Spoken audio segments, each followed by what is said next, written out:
আইন শৃঙ্খলা রক্ষা করার জন্য, মানুষের জানমাল এর নিরাপত্তা বিধানের জন্য যা যা করণীয় আমরা তাই তাই করব। এখন সেক্ষেত্রে কোনো সন্ত্রাসী কার্যক্রম আমরা প্রশ্রয় দেব না, প্রশ্রয় দেওয়ার সুযোগই নাই, এবং এক্ষেত্রে আমরা একেবারে জিরো টলারেন্স নীতি গ্রহণ করব। জঙ্গল সলিমপুর একটা আলোচিত একটা নাম। আমরা এখানে জয়েন করার পূর্বেই আমি নিজেও শুনেছি, বহুবার শুনেছি এবং বহুবার আলোচিত হয়েছে। ওখানে কেউ যেতেও পারতো না। তো কিছুদিন আগে আমাদের পুলিশ উইক হলো। এই পুলিশ উইকে মাননীয় স্বরাষ্ট্রমন্ত্রী এখানে একটা আমাদের ঘোষণা দিয়েছে, বা ওখানে একটা 2-3 বার আলোচনা করেছেন এই জঙ্গল সলিমপুর নিয়ে স্পেশালি। তো ওইখানকার যে এখন যে জায়গাটা আমার কাছে বেশি মনে হয়েছে যে বেশি ভালনারেবল, সেটা হচ্ছে যে রাস্তাঘাট নাই। এই ভেতরের রাস্তাঘাট থেকে শুরু করে অন্যান্য অবকাঠামোগত উন্নয়ন যেটা, সেটাকে তো হবে, এবং পুলিশের ওইখানে যেহেতু পুলিশ থাকবে, অন্যান্য বাহিনীরও ওইখানে তখন তৎপরতা থাকবে, তখন কিন্তু সেক্ষেত্রে আইন শৃঙ্খলা পরিস্থিতি স্বাভাবিক হতে বেশি সময় লাগবে না ইনশাল্লাহ। এখনও যেটা দেখছেন যে আমাদের 2টা অস্থায়ী ক্যাম্প ওখানে আছে 2টা স্কুলে।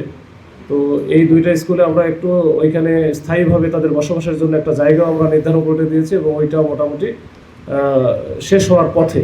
2 নম্বর হচ্ছে রাউজান নিয়ে বেশি অনেকেরই দেখলাম, যেহেতু রাউজানে অনেকগুলো এই 5 আগস্ট পরবর্তী সময়ে বেশ কয়েকটা খুনের ঘটনা ঘটেছে, অস্থির অবস্থা ছিল, এবং ধরে নেওয়া হয় যে এই মেট্রোতে কিছু ঘটনা ঘটেছে, যেটার পিছনেও হয়তোবা ওই রাউজান কেন্দ্রে কোনো হাত রয়েছে। তো এটা নিয়ে আমাদের প্ল্যান আছে। তো আমরা এটা নিয়ে কাজ করছি। ওইখানে আমরা চেষ্টা করতেছি, যেহেতু আমি নতুন আসলাম, আমি চেষ্টা করতেছি ওখানকার ভিতরের আসলে বিষয়গুলো জানা। তো আমি যদি ভিতরের বিষয়গুলো না জানি, তাহলে হয়তো আমি যদি একটা অপারেশনে যাই বা কিছু একটা করতে চাই, সেটা হয়তো ভুল হওয়ার সম্ভাবনা থাকবে। তো আপনাদের সাথে এখানে কথা বললাম, এখানে আমাদের যেটা সবাই কোঅর্ডিনেট ওয়েতে একটা বড় ধরনের একটা কিছু করা, সেটা আমরা চেষ্টা করতেছি। এখানে বাংলাদেশ সেনাবাহিনী আছে, র্যাব আছে, বা অন্যান্য যে গোয়েন্দা সংস্থাগুলো আছে, তারা কাজ করতেছে। আমরা অচিরে দেখতে পাবেন। এটা আমরা সবাই মিলে, আমাদের সিনিয়র স্যারেরা, আমাদের এখানে চট্টগ্রাম রেঞ্জের মাননীয় ডিআইজি স্যার আছে, বিভাগীয় কমিশনার, ওনাদের সাথেও আমরা কথা বলেছি, এবং এটা আমরা একটু আগাচ্ছি। এটা আপনারা হয়তো যখন আমরা কাজ করব তখন হয়তো বুঝতে পারবেন।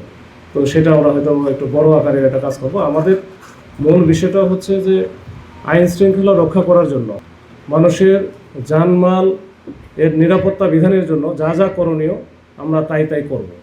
এখন সেক্ষেত্রে কোনো সন্ত্রাসী কার্যক্রম আমরা প্রশ্রয় দেব না, প্রশ্রয় দেওয়ার সুযোগই নাই, এবং এক্ষেত্রে আমরা একেবারে জিরো টলারেন্স নীতি গ্রহণ করব। এবং সেক্ষেত্রে আমরা দেখা যাক আমাদের সামর্থ্য যতটুকু আছে, আমরা সামর্থ্যের পুরোটা দিয়ে দিব।